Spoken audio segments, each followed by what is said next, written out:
In the last episode of The Time Compass,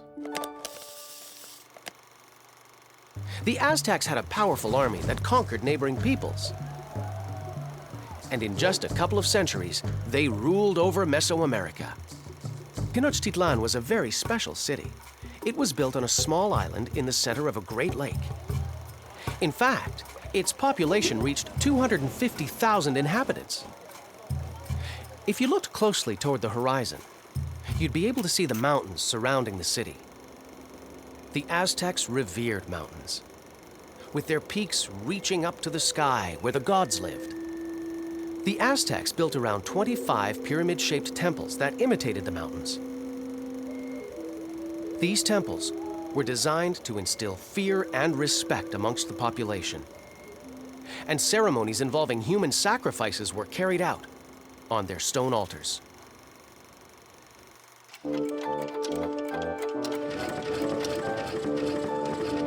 The Time Compass.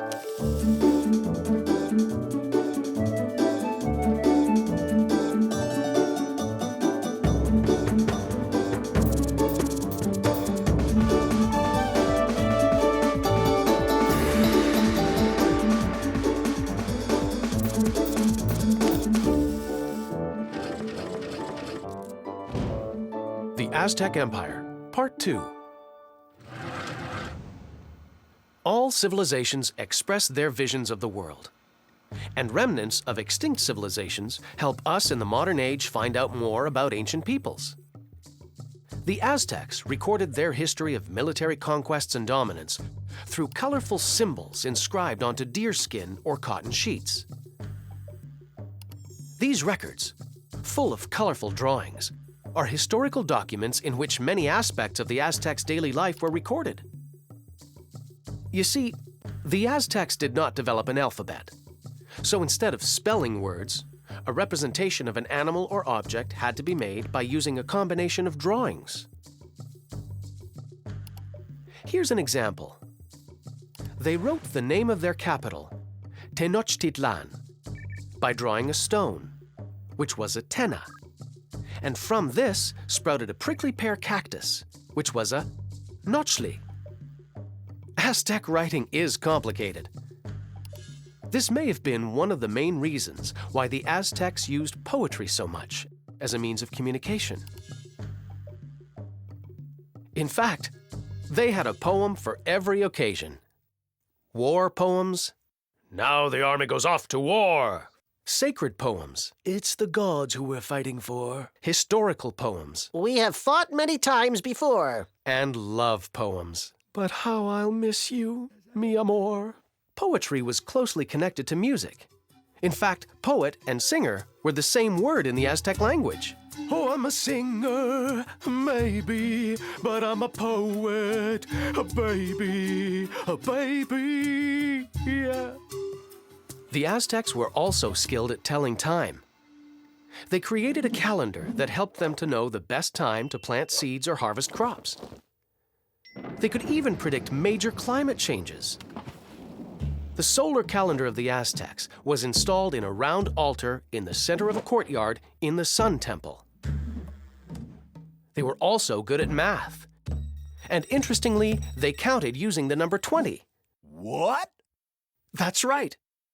The number 20 was the basis of all their calculations, just like the number 10 is for us. Maybe somebody at school taught them how to count with their toes, too. School was very important in Aztec culture. At the age of 15, Aztecs would go to public schools that the state had created to ensure everyone got an education. There were two types of schools. One was called Telpucali, where they were taught about weapons, arts, and trades.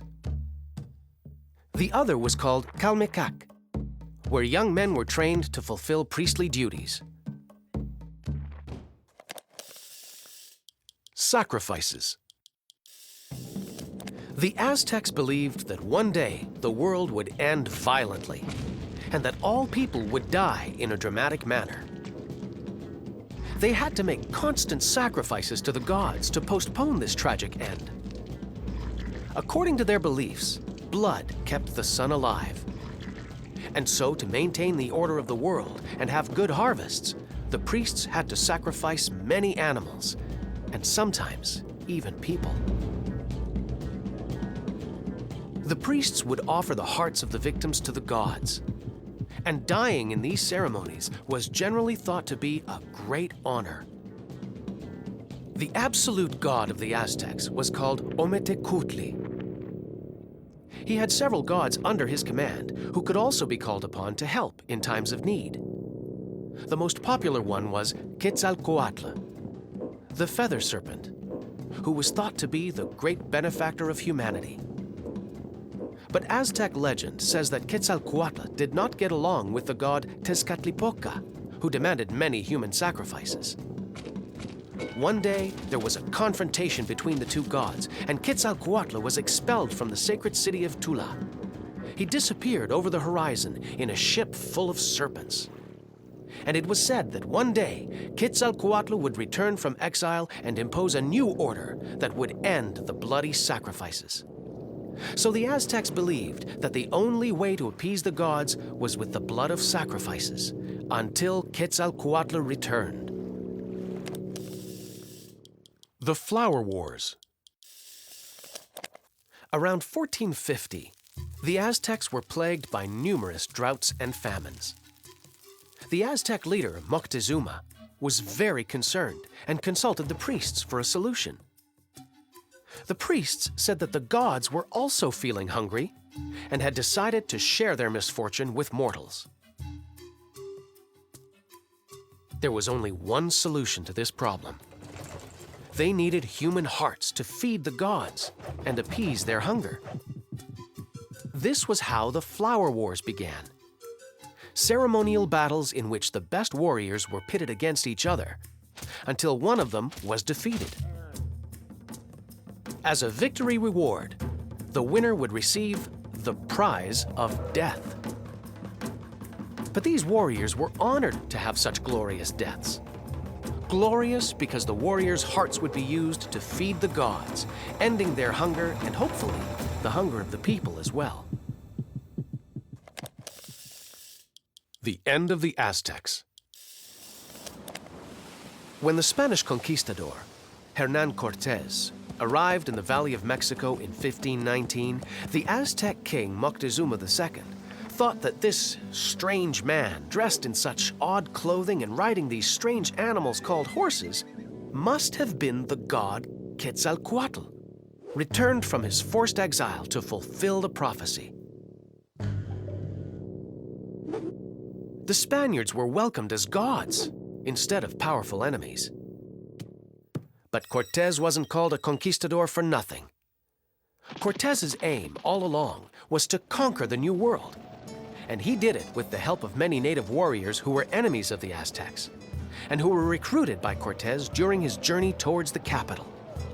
A year after his arrival, Cortés had defeated the entire Aztec nation. The capital was destroyed, and all their land and wealth belonged to the Spanish crown. The Aztec Empire was destroyed, but is still remembered to this day. The people of Mexico continue to celebrate the rich heritage of their proud and fierce Aztec ancestors, and they still feel the pride of the Aztec people resonating within them. Let's dig a little deeper with our time compass and find out what else was going on around the world at that time.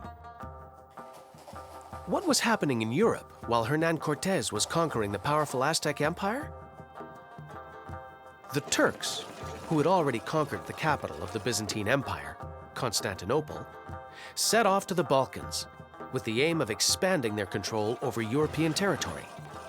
They were led by Suleiman, who was the great-grandson of the great Sultan Mehmed II, the conqueror of Constantinople. Suleiman conquered Belgrade in the year 1521, and the island of Rhodes in the following year. He then traveled to Austria and laid siege to the city of Vienna, but he never succeeded in capturing that city. Regardless, Suleiman was such a good king that he was known as the Magnificent. And the Ottoman Empire reached its greatest power under him, eventually growing to almost 40 million subjects. Oh, so the Turks were unbeatable. It seemed so, until the Holy Roman Emperor Charles V managed to stop them. Charles gathered together an army of warriors from all across Europe. He rescued Vienna from the siege and captured the city of Tunis in North Africa in the summer of 1535. His counterattacks helped stop the Turkish expansion on the European continent.